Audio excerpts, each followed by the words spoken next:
আসসালামু আলাইকুম। আজকে কথা বলবো যাদের ফ্যামিলিতে ছোট বাচ্চা আছে তাদের বিষয়ে। আপনারা বাচ্চাদের সাথে এই ৩টা কাজ কখনো করবেন না।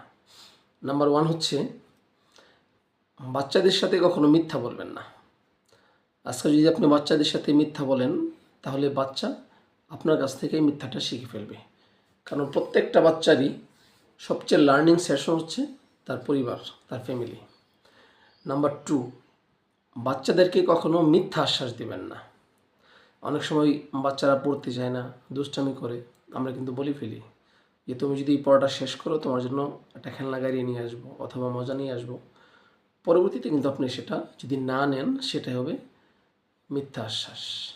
বাচ্চাদের সাথে যদি আপনি মিথ্যা কথা বললেন, পাশাপাশি যদি তাদেরকে মিথ্যা আশ্বাসও দিলেন, প্রতিশ্রুতি দিলেন, তাহলে কিন্তু বাচ্চারা আত্মবিশ্বাসী হবে না। নাম্বার 3 হচ্ছে বাচ্চাদের সাথে কখনো উচ্চস্বরে কথা বলবেন না। বাচ্চাদের সাথে যদি আপনি উচ্চস্বরে কথা বললেন তাহলে বাচ্চারা বদমেজাজি হবে। সুতরাং এই 3টা কাজ আপনি একটু বাচ্চাদের সাথে বন্ধ করেন, ইনশাল্লাহ আশা করা যায় আপনার বাচ্চার ভবিষ্যৎ অনেক সুন্দর হবে।